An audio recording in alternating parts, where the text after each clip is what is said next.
అందమైన చర్మ సౌందర్యం మీ సొంతం. Second aqua radiance deep cleansing gel.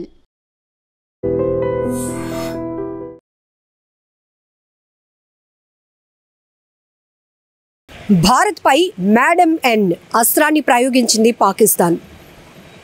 Influencer Jyoti Malhotra దర్యాప్తు సంస్థల విచారణలో విస్తుపోయే నిజాలు ఒక్కొక్కటిగా వెలుగు చూస్తున్నాయి. ఏంటి ఈ మేడం ఎన్? ఎస్, పాక్ పెట్టిన కోడిది.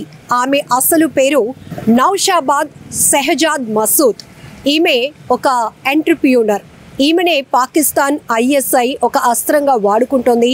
భారత్ ఇన్ఫ్లుయెన్సర్స్ను టార్గెట్ చేయటమే ఈమెకు నిర్దిష్టమైన పనిగా పెట్టింది పాక్. ఇక ఈమె అసలు కోణాలు, అసలు మూలాల్లోనికి వెళ్తే గనుక ఇప్పటి వరకు మన భారత ఇన్ఫ్లుయెన్సర్లు ఎవరైతే యూట్యూబర్స్ వీడియోల పేరిట పాకిస్తాన్లోనికి వెళ్ళి అక్కడ వీడియోలు చేసిన వాళ్ళని పాక్ ఆర్మీకి పరిచయం చేయటం, వాళ్ళతో ర్యాపో మెయింటైన్ చేయటం, మన దేశానికి సంబంధించినటువంటి గోప్యత కలిగినటువంటి సమాచారాన్ని సేకరించడమే ఈ మేడం ఎన్ పని. అందుకనే ఇది ఒక కోడ్ లాంగ్వేజ్లో మేడం ఎన్ అని పెట్టినట్టు కూడా తెలుస్తోంది. ఇప్పటికే దర్యాప్తు సంస్థలు ఇన్వెస్టిగేషన్లో కీలకమైనటువంటి అంశాలు వెలుగు చూస్తున్నాయి. విస్తుపోయే వాస్తవాలు బయటపడుతున్నాయి. ఇలా జ్యోతి మల్హోత్రాతో పాటు ఇప్పటి వరకు 500 మంది ఇన్ఫ్లుయెన్సర్స్ను స్లీపర్ సెల్స్గా తయారు చేసినటువంటి క్రెడిట్ ఈ మేడం ఎన్ది. సో ఈమెనే ఒక అస్త్రంగా చేసుకొని భారత్లో ఒక స్లీపర్ సెల్స్ ఎవరైతే మన దేశంలో ఉంటూ, మన దేశంలో పనిచేస్తూ, మన దేశంలో ఇక్కడ బ్రతుకుతున్నటువంటి వారిని పాకిస్తాన్ టార్గెట్గా పెట్టుకుంది ఈమె ద్వారా.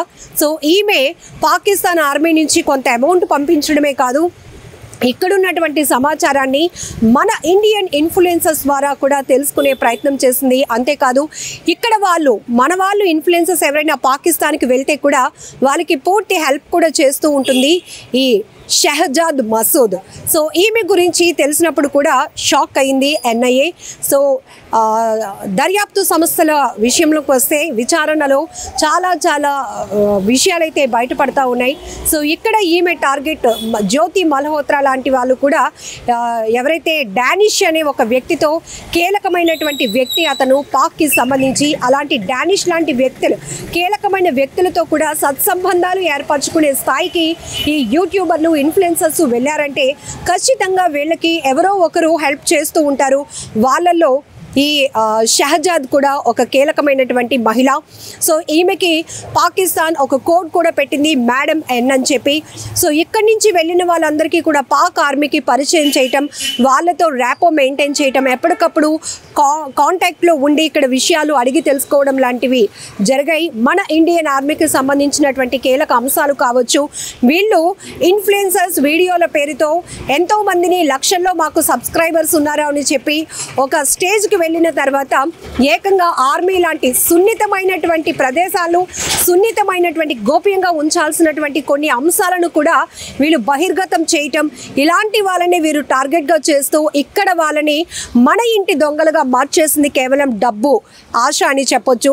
ఎందుకంటే పాకిస్తాన్ నుంచి వస్తున్నటువంటి డబ్బుకు కక్కుర్తిపడి ఇక్కడ ఉంటున్న వాళ్ళు మన ఇంటి దొంగలుగా మారి మనకి సంబంధించినటువంటి సమాచారాన్ని పాకిస్తానీలకు చేర్చడం జరుగుతోంది. పాక్ ఆర్మీకి వీళ్ళు ఒక స్లీపర్ సెల్స్గా మారటానికి ఇక్కడ షెహజాద్ని ఒక అస్త్రంగా మార్చుకుంది పాక్ ఆర్మీ. సో పాక్ ఐఎస్ఐతో కీలకమైనటువంటి సంబంధాలే కాదు, అక్కడి నుంచి వచ్చినటువంటి ఒక ఖచ్చితమైన సమాచారాన్ని క్లియర్గా నిర్దిష్టమైనటువంటి సమాచారంతో ఆమె పని చేయడం జరుగుతుంది. ఒక కీలకమైన వ్యక్తిగా మారింది. ఇక్కడికి ఇప్పుడు మనం చూడొచ్చు వీళ్ళ ద్వారా, ఈ ఇన్ఫ్లుయెన్సర్స్ ద్వారా కూడా దాదాపు 3000 మంది వరకు కూడా మన భారతదేశంలో ఉన్న వాళ్ళకి వీళ్ళు హెల్ప్ చేస్తున్నట్టు నటించడం. ఇక్కడ వాళ్ళు అంటే పూర్తిగా చూడండి, ఇక్కడ తర్వాత ఎలాంటి పరిస్థితులు నెలకొంటాయో కనీస ఇంగిత జ్ఞానం కూడా వీళ్ళకు లేకపోగా పాకిస్తాన్ అనేది నిజంగా ఎప్పటికీ మనకి బిగ్ ఫైట్ ఎప్పుడు పాకిస్తాన్తోనే జరుగుతూ ఉంటుంది. అలాంటి దేశానికి మనం వెళ్ళొచ్చా? మన దేశానికి సంబంధించినటువంటి సమాచారాన్ని వాళ్ళకి చేరవేస్తే ఎలాంటి ఘోరాలు జరగ జరగబోతాయి, ఎలాంటి దారుణాలకు వాళ్ళు ఒడిగడతారు అనే మినిమం కామన్ సెన్స్ కూడా లేకుండా వీళ్ళు ఇన్ఫ్లుయెన్సర్స్ ముసుగులో ఇక్కడ ఇన్ఫ్లుయెన్సర్గా ఎలా మారారు. ఒక సామాన్యమైన కుటుంబం నుంచి వచ్చిన వీళ్ళు అక్కడ ఇక్కడ కొన్ని వీడియోలు అలాగే టూరిస్ట్ ప్లేసెస్ని కవర్ చేస్తూ అక్కడ ఉన్నటువంటి ఇన్ఫర్మేషన్ అంతా పబ్లిక్కి షేర్ చేస్తూ అలా ఒక పాపులారిటీ సంపాదించుకుని ఒక ఇన్ఫ్లుయెన్సర్గా మారిన తర్వాత విదేశాలకు కూడా వెళ్ళి అక్కడ వీడియోలు చేయటం, మేము ఇంత ఈజీగా కనెక్టింగ్తో అక్కడికి వెళ్ళగలిగాము, సో అక్కడ ప్రాసెస్ ఎలా ఉంటుందో అని వీళ్ళు చెప్పగలిగారు అంటే ఖచ్చితంగా వీళ్ళు ఆ దేశానికి సంబంధించి ఎవరో ఒకరి సహకారం లేకుండా అక్కడికి అంత ఈజీగా వెళ్ళలేరు. ఇంకా పాక్ బార్డర్ ఏదైతే 0 లైన్ ఉంటుందో అక్కడికి వెళ్ళటమే చాలా కష్టం. అంటే మన తెలుగు వాళ్ళు అక్కడికి వెళ్ళి అక్కడ వీడియోలు కూడా చేయటానికి సాహసించారు అంటే వాళ్ళకి అంతగా రెడ్ కార్పెట్ పరచడానికి వెనకాతల ఏదో కుట్ర ఉంటుందని ఆలోచన కూడా వీళ్ళు చేయాలి. కానీ ఇక్కడ ఈ మేడం అండ్ కోడ్ ఏదైతే ఉందో పాక్ ISI కనుసన్నల్లో నడుస్తున్నటువంటి ఈమె కీలకంగా మారింది. మన దేశానికి సంబంధించినటువంటి ఇన్ఫ్లుయెన్సర్స్ని తన గుప్పిట్లో పెట్టుకుంది. కేవలం డబ్బు ఆశ చూపించి పాక్ ఆర్మీతో సత్సంబంధాలను ఏర్పరిచి మన దేశానికి వెన్నుపోటు పొడవటానికి వీళ్ళు కారణమయ్యారు. ఇందులో ఎలాంటి గూఢాచారులుగా వీళ్ళు మారటానికి కూడా ప్రధానమైన కారణం ఈ మేడం ఎన్గా తెలుస్తోంది. మొత్తానికి పహల్గాం దాడి తర్వాత ఇన్ఫ్లుయెన్సర్స్ ఎవరైతే బోర్డర్ దాటి విదేశాలకు వెళ్ళి అక్కడ వీళ్ళు ఎలాంటి యాక్టివిటీస్ చేశారు, ఎవరితో ర్యాపో మెయింటైన్ చేశారు, వీళ్ళ చాటింగ్ ఏంటి, కాల్ లిస్ట్ ఏంటి, వీళ్ళ ఆర్థిక లావాదేవీలు ఏంటి, అసలు వీళ్ళ ఫైనాన్షియల్ స్టేటస్ ఏంటి, వీళ్ళ కుటుంబ పరిస్థితులు ఏంటి అని పూర్తిగా NIA కీలకంగా దర్యాప్తు కొనసాగించిన తర్వాత ఎంతోమంది ఇన్ఫ్లుయెన్సర్స్ను ఇప్పటికే అదుపులోనికి తీసుకోవడం, రోజుల తరబడి విచారణ కస్టడీలోనికి తీసుకొని విచారించిన సందర్భాలు కూడా మనం చూసాం. సిరాజ్ సమీర్ కావచ్చు, ఇక్కడ జ్యోతి మల్హోత్రా కావచ్చు, ఆమెతో పాటు కర్ణాటక, ఉత్తరప్రదేశ్ అలాగే ఢిల్లీకి సంబంధించి ఇక ఏపీ, తెలంగాణలో కూడా కొంతమంది ఇన్ఫ్లుయెన్సర్స్ని అదుపులోనికి తీసుకున్న సందర్భాలు కూడా మనం చూసాం. ఇలా ఇప్పుడు ఈ మేడం అండ్ చేతిలో ఎవరైతే ఆమె గుప్పెట్లో చిక్కుకొని మన దేశానికి సంబంధించిన వాళ్ళు గూఢాచారులుగా మారారో వారందరిపై కూడా ఇప్పుడు NIA దర్యాప్తు సంస్థ బిగ్ ఫోకస్ పెట్టింది. పూర్తి స్థాయి విస్తుపోయే నిజాలు ఒక్కొక్కటిగా బయటకు వెలుగు తీస్తోంది.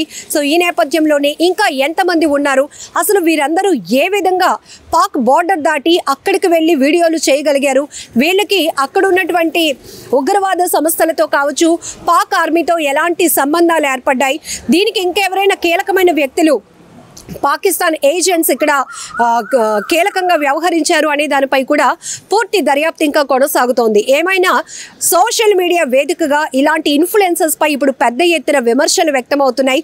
ఖచ్చితంగా మన దేశంలో ఉంటూ మన దేశానికే ద్రోహం చేయాలి, వెన్నుపోటు పొడవాలి అనుకున్న ఇలాంటి ఇన్ఫ్లుయెన్సర్స్, అది ఆడవాళ్ళైనా మగవాళ్ళైనా ఎవరిని కూడా ఉపేక్షించొద్దు, కఠినంగా శిక్షించండి అనేటటువంటి అభిప్రాయం కూడా పెద్ద ఎత్తున సోషల్ మీడియా వేదికగా వ్యక్తమవుతోంది.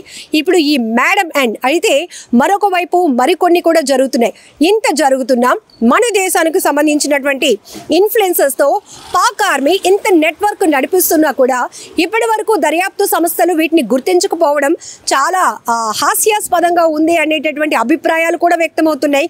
ఇందులో మన దేశానికి సంబంధించినటువంటి ఇంకా ఇంటి దొంగలు ఎవరున్నారు, ఇంటి దొంగలు మీన్స్ ఇక కీలకమైనటువంటి ఆర్మీలో కానీ త్రివిధ దళాల్లో పనిచేస్తున్నటువంటి ఉన్నతాధికారుల హస్తం ఏమైనా ఉందా, వాళ్ళు కూడా ఇట్లా ఈ డబ్బుకు కక్కుర్తి పడినటువంటి వాళ్ళు ఉన్నారా, ఇలా దేశానికి వెన్నుపోటు పొడవడానికి సిద్ధపడినటువంటి మైండ్ సెట్తో ఉన్న వాళ్ళు ఎవరైనా ఉన్నారా, దీనిపైన కూడా ఇంకా కఠినంగా శిక్ష అమలు చేయాలి, అలానే దర్యాప్తు ఇంకా పటిష్టంగా చేయాలనేటువంటి అభిప్రాయాలు కూడా భారత పౌరుల నుంచి వ్యక్తమవుతోంది.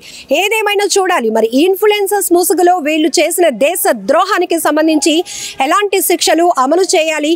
ఇంకా మీ ఫోకస్లో ఇలాంటి యూట్యూబర్స్ కానీ ఇన్ఫ్లుయెన్సర్స్ కానీ ఎవరైనా ఉన్నా కూడా కామెంట్ చేయండి. నిజంగా ప్రస్తుతం ఉన్నటువంటి సమాజం దేనికి ప్రయారిటీ ఇస్తుంది? ఆర్థిక సంబంధాల చుట్టూ మాత్రమే తిరుగుతుంది. మళ్ళీ ఎన్నికలంగానే చాలా విరక్తి కలుగుతాం.